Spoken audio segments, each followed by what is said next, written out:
치매는 마치 조용한 도둑처럼 찾아옵니다. 겉으로는 멀쩡해 보여도 안에서는 우리의 소중한 기억과 생활 능력을 하나씩 가져가고 있습니다. 저는 신경과 의사로 35년 넘게 많은 치매 환자들을 돌봐온 박정훈입니다. 제가 만난 72세 김순자 할머니는 오랫동안 먹어온 약 때문에 일찍 치매가 찾아왔고, 68세 이영수 할아버지는 특정 약을 오래 먹다 보니 기억력이 급격히 나빠졌습니다. 정말 안타까운 일이죠. 하지만 더 가슴 아픈 건 약 먹는 습관만 조금 바꿨더라면 이런 고통을 줄일 수 있었다는 사실입니다. 오늘은 우리 뇌 건강을 해치는 위험한 약들에 대해 쉽게 알려드리겠습니다. 이 영상을 끝까지 보시면 치매 위험을 낮추고 건강한 뇌를 유지하는 실제 도움이 되는 약 관리 방법을 알게 되실 겁니다. 이야기 시작하기 전에 구독과 좋아요 버튼 눌러주세요. 행복한 일만 가득하실 겁니다. 자, 이제 제가 35년 의사 생활에서 확인한 60대 이상이 절대 먹으면 안 되는 4가지 위험한 약에 대해 말씀드리겠습니다. 첫 번째는 수면제와 항우울제입니다. 치매를 불러오는 가장 위험한 약은 잠드는 약과 마음을 편하게 해주는 약입니다. 흔히 신경안정제라고도 부르죠. 이런 약들은 바륨, 자낙스, 아티반 같은 이름으로 불립니다. 제 35년 경험으로 볼 때 나이 드신 분들이 가장 많이 먹는 약 중 하나가 바로 이런 종류의 약입니다. 쉽게 말씀드리자면 65세 이상 어르신이 이런 약을 3개월 이상 먹으면 치매 위험이 3배나 높아진다는 연구 결과가 있습니다. 이 약을 오래 먹은 사람은 먹지 않은 사람보다 치매에 걸릴 확률이 절반 이상 더 높아진다고 합니다. 이 약들이 우리 뇌에 들어가면 어떤 일이 생기는지 설명해 드릴게요. 이 약은 뇌의 활동을 잠시 늦춰서 불안감을 줄이고 잠이 오게 합니다. 하지만 오래 먹으면 우리 뇌의 기억력과 생각하는 능력을 서서히 떨어뜨립니다. 특히 중요한 점은 나이가 들수록 몸에서 약을 처리하는 능력이 떨어진다는 거예요. 20대 젊은이와 60대 어르신의 약 처리 능력을 비교하면 어르신들은 약을 몸 밖으로 내보내는 능력이 절반 정도밖에 안 됩니다. 이미 나이가 들어 약 처리 능력이 떨어진 상태에서 이런 수면제나 안정제를 계속 먹으면 약이 뇌에 쌓여서 기억력 저하와 치매 위험이 크게 높아집니다. 실제로 제 환자 중에 67세 김영희 할머니는 10년 넘게 잠을 잘 못 자서 수면제를 먹어왔습니다. 처음엔 적은 양으로 시작했지만 점점 효과가 떨어져서 양을 늘리게 됐죠. 처음 저를 찾아왔을 때는 기억력 검사 점수가 많이 낮았고 뇌 검사에서도 뇌가 위축된 모습이 보였습니다. 다행히 좋은 소식은 이런 약 사용을 천천히 줄이거나 다른 방법으로 바꾸기만 해도 큰 효과를 볼 수 있다는 점입니다. 김영희 할머니는 약을 서서히 줄이고 약 없이 잠들 수 있는 방법을 함께 실천한 결과 6개월 만에 기억력이 눈에 띄게 좋아졌습니다. 제가 환자들에게 권하는 대안은 이렇습니다.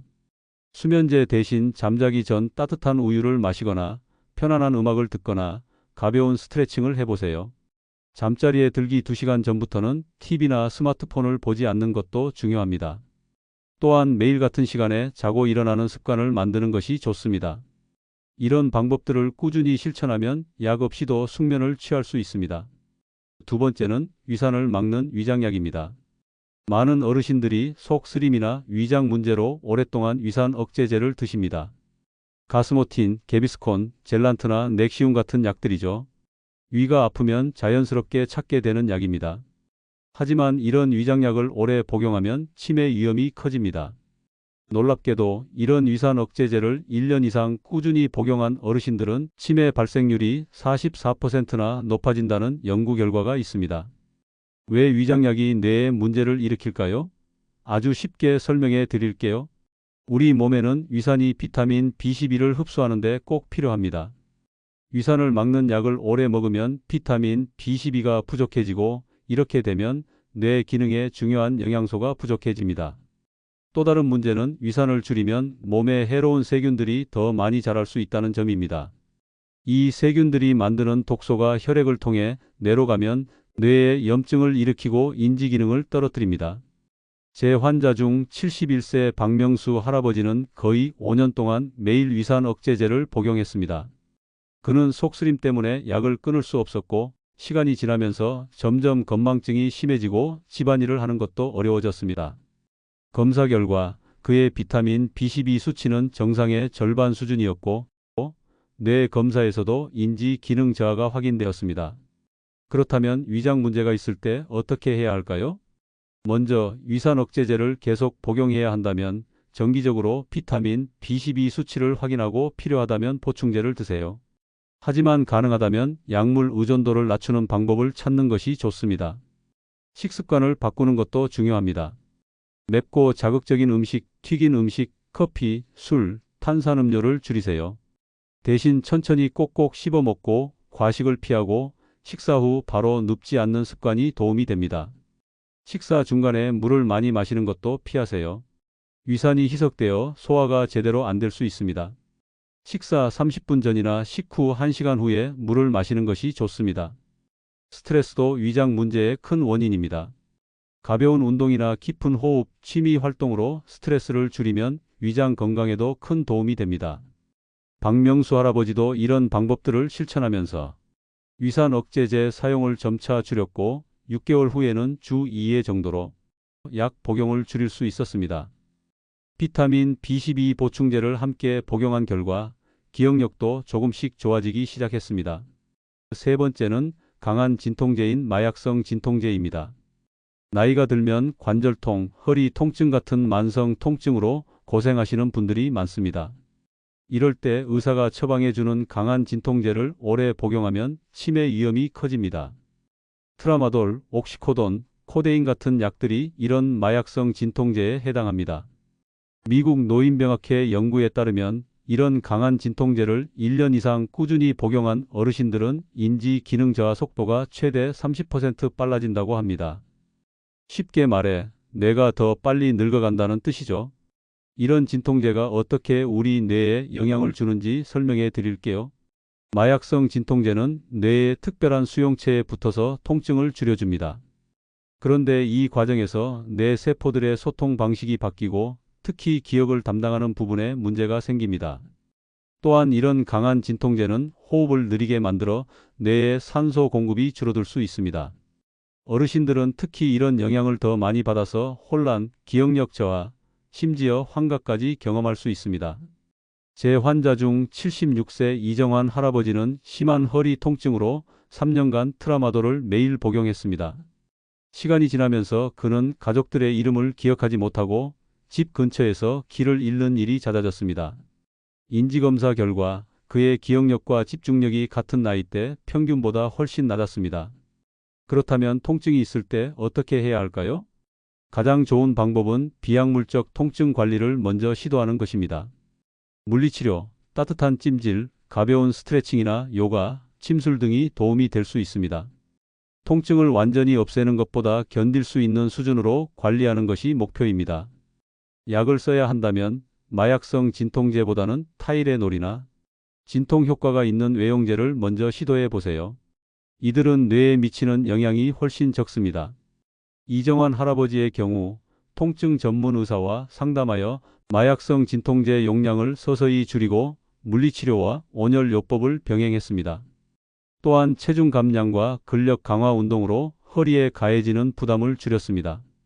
6개월 후 그의 인지기능은 눈에 띄게 개선되었고 통증도 조절 가능한 수준으로 관리되었습니다. 그럼 관절염이나 허리 통증이 있는 어르신들을 위한 간단한 운동법을 알려드립니다. 매일 아침 일어나서 하루에 10분만 해보세요.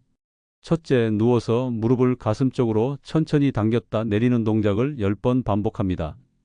둘째, 의자에 앉아서 양팔을 천천히 옆으로 들었다 내리는 동작을 10번 합니다. 셋째, 벽을 손으로 짚고 서서 무릎을 천천히 구부렸다 펴는 동작을 10번 합니다. 이런 간단한 운동만 해도 혈액순환이 좋아지고 관절 주변 근육이 강화되어 통증이 줄어들 수 있습니다. 운동 전후로 따뜻한 찜질을 하면 더욱 효과적입니다. 통증이 심하면 참기보다는 의사와 상담하세요. 하지만 강한 진통제는 최후의 수단으로 생각하고 가능한 짧은 기간 동안만 사용하는 것이 좋습니다. 네 번째는 알레르기약과 감기약에 들어있는 항콜린성 약물입니다. 우리가 흔히 복용하는 감기약, 알레르기약, 멀미약에는 항콜린성 성분이 들어있는 경우가 많습니다. 페니라민, 클로르페니라민, 디페니드라민 같은 성분이 바로 그것입니다. 이런 성분이 들어간 약들은 약국에서 처방전 없이도 쉽게 살 수 있어서 많은 어르신들이 자주 복용하고 계십니다. 하지만 이런 항콜린성 약물이 치매 위험을 크게 높인다는 사실 알고 계셨나요? 최신 연구에 따르면 이런 약을 장기간 복용한 어르신들은 치매 발생 위험이 최대 54%나 높아진다고 합니다. 왜 이런 약들이 우리 뇌에 해로울까요? 쉽게 설명해 드릴게요. 우리 뇌에는 아세틸콜린이라는 중요한 물질이 있습니다. 이 물질은 기억력과 학습 능력에 매우 중요한 역할을 합니다. 그런데 항콜린성 약물은 이 아세틸콜린의 작용을 방해합니다. 특히 나이가 들수록 뇌의 아세틸콜린 양이 자연스럽게 줄어드는데 여기에 이런 약까지 자주 먹으면 기억력 저하가 빨라지는 것이죠. 더 심각한 문제는 이런 약들이 현재 증상을 일으키지 않더라도 수년간의 복용이 나중에 치매 위험을 높인다는 점입니다. 마치 눈에 보이지 않는 독이 서서히 쌓이는 것과 같습니다. 제 환자 중 69세 김영수 할아버지는 10년 넘게 알레르기 증상으로 항히스타민제를 거의 매일 복용했습니다. 그는 자신이 복용하는 약이 단순한 알레르기 약이라 생각했고 의사와 상담 없이 계속 복용했습니다. 몇 년 후부터 그는 단기 기억력에 문제가 생기기 시작했고 인지검사 결과 경도인지 장애가 발견되었습니다. 그렇다면 감기나 알레르기 증상이 있을 때 어떻게 해야 할까요? 먼저 증상이 가벼울 때는 약 없이도 관리할 수 있는 방법을 시도해 보세요. 알레르기가 있다면 알레르기 원인을 피하는 것이 가장 좋습니다. 실내 공기를 깨끗하게 유지하고 자주 환기하며 침구류를 자주 세탁하는 것이 도움이 됩니다. 감기 증상에는 충분한 휴식, 따뜻한 물이나 차를 자주 마시기, 소금물로 목 헹구기 등이 도움이 될 수 있습니다. 증상이 심하다면 의사와 상담하여 항콜린 작용이 적은 약을 처방받는 것이 좋습니다. 김영수 할아버지의 경우 항콜린성 알레르기 약 대신 국소용 스프레이와 비강 세척법을 시도하고 집안의 알레르기 유발 요인을 줄이는 환경 개선을 했습니다. 6개월 후 그의 인지기능 검사 점수는 개선되었고 알레르기 증상도 잘 관리되었습니다. 특히 어르신들을 위한 간단한 알레르기 관리법을 알려드립니다. 첫째, 매일 아침 따뜻한 소금물로 코를 세척하면 알레르기 원인 물질을 씻어낼 수 있어 증상이 줄어듭니다. 둘째, 집안 청소를 자주 하되 청소기보다는 물걸레질이 먼지를 더 효과적으로 제거합니다. 셋째, 베개와 이불은 일주일에 한 번 60도 이상 뜨거운 물로 세탁하면 집먼지 진드기를 줄일 수 있습니다. 넷째, 실내 습도를 40에서 50%로 유지하면 알레르기 증상이 완화될 수 있습니다. 이런 방법들로 약 없이도 알레르기 증상을 많이 줄일 수 있습니다. 약을 복용해야 한다면 반드시 의사나 약사와 상담하여 항콜린 작용이 적은 안전한 약을 선택하세요. 지금까지 60대 이상이 절대 먹으면 안 되는 4가지 위험한 약물에 대해 말씀드렸습니다. 이런 약들이 단순히 일시적인 부작용을 넘어 치매 위험을 높이고 뇌 건강을 해칠 수 있다는 점을 기억해 주시기 바랍니다. 이제 이런 위험한 약물로부터 우리 뇌를 보호하고 건강한 노후를 보내기 위한 종합적인 약물 관리 방법을 알려드리겠습니다. 이 방법들은 제가 35년간 수많은 환자들에게 권해온 것들입니다. 첫째, 복용 중인 모든 약을 한 봉지에 모아 의사에게 보여주세요. 많은 어르신들이 여러 병원을 다니면서 여러 종류의 약을 처방받아 드시고 계십니다. 심장약은 심장내과에서, 관절약은 정형외과에서, 소화제는 내과에서. 이렇게 되면 의사들도 환자가 어떤 약들을 복용하는지 정확히 알기 어렵습니다. 최소 1년에 한 번은 복용 중인 모든 약을 한 봉지에 모아 주치의에게 가져가세요. 약물 검토라고 하는 이 과정을 통해 불필요한 약이나 서로 맞지 않는 약을 찾아낼 수 있습니다. 제 환자 중 78세 박순자 할머니는 이 방법으로 무려 5개의 불필요한 약을 줄일 수 있었고 그 결과 기억력이 눈에 띄게 개선되었습니다. 둘째, 새로운 약을 시작할 때는 항상 이 약이 인지기능에 영향을 줄 수 있나요? 라고 물어보세요. 의사들도 때로는 약의 모든 부작용을 다 말씀드리지 않을 수 있습니다. 특히 인지 기능에 미치는 영향은 환자가 직접 물어보지 않으면 언급되지 않는 경우가 많습니다. 새로운 약을 처방받을 때마다 이 약이 제 기억력이나 생각하는 능력에 영향을 줄 수 있나요? 라고 꼭 물어보세요. 그리고 가능하다면 인지 기능에 영향이 적은 대안적인 약이 있는지도 물어보는 것이 좋습니다. 셋째, 약은 최소한의 필요한 용량으로 최소한의 기간 동안만 복용하세요. 많은 어르신들이 한번 시작한 약을 습관적으로 계속 복용하시는 경우가 많습니다. 하지만 모든 약은 정기적으로 그 필요성을 재평가해야 합니다.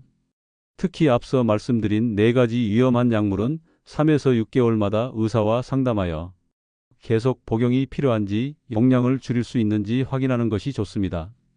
제 환자 중 70세 김철수 할아버지는 불면증 약을 점진적으로 줄이면서 대신 수면 습관을 개선한 결과 6개월 만에 약 없이도 잘 주무실 수 있게 되었고 기억력도 크게 향상되었습니다. 넷째, 약 먹는 시간과 방법을 정확히 지키세요. 약의 효과를 최대화하고 부작용을 줄이기 위해서는 정확한 복용 방법을 지키는 것이 중요합니다. 식전에 먹어야 하는 약을 식후에 먹거나 아침에 먹어야 하는 약을 저녁에 먹으면 효과가 달라질 수 있습니다. 약 복용 시간을 쉽게 기억하는 방법은 하루 일과와 연결하는 것입니다. 예를 들어 아침 약은 양치질 후에, 저녁 약은 저녁 뉴스를 보기 전에 먹는 식으로 습관화하면 잊지 않고 챙겨 먹을 수 있습니다. 또한 약상자를 이용하면 약을 빼먹거나 중복해서 먹는 실수를 줄일 수 있습니다. 요일과 시간대별로 구분된 약상자에 미리 약을 준비해 두세요. 다섯째, 약을 줄이거나 대체할 수 있는 생활 습관을 만들어 보세요. 약에 의존하기보다는 건강한 생활 습관으로 질병을 관리하는 것이 뇌 건강에도 좋습니다. 규칙적인 운동, 균형 잡힌 식사, 충분한 수면, 스트레스 관리는 많은 질병의 자연적인 치료법이 될 수 있습니다. 특히 하루 30분의 걷기만으로도 혈압, 콜레스테롤, 혈당을 낮추고 수면의 질을 개선하며 불안감도 줄일 수 있습니다. 이는 여러 가지 약의 효과를 자연스럽게 얻는 것과 같습니다. 제 환자 중 75세 이영자 할머니는 걷기 습관을 들인 후 고혈압 약과 당뇨약 용량을 절반으로 줄일 수 있었고 수면제도 끊을 수 있었습니다. 자, 여러분. 오늘 말씀드린 4가지 위험한 약물은 모두 우리가 일상에서 쉽게 접하는 것들입니다. 그리고 약물 관리 방법도 지금 당장 실천할 수 있는 간단한 것들이죠. 오늘 배운 내용만 실천해도 여러분의 뇌 건강은 크게 달라질 수 있습니다. 약을 끊으라는 것이 아니라 꼭 필요한 약만 최소한으로 현명하게 복용하자는 것이 오늘 말씀의 핵심입니다. 혹시 지금 이런 약들을 드시고 계시다면 절대로 갑자기 중단하지 마시고 반드시 의사와 상담 후 서서히 조절하세요. 갑작스러운 약물 중단은 또 다른 위험을 가져올 수 있습니다. 여러분의 건강한 노후를 위해 저희 금빛지혜 TV가 항상 함께 하겠습니다.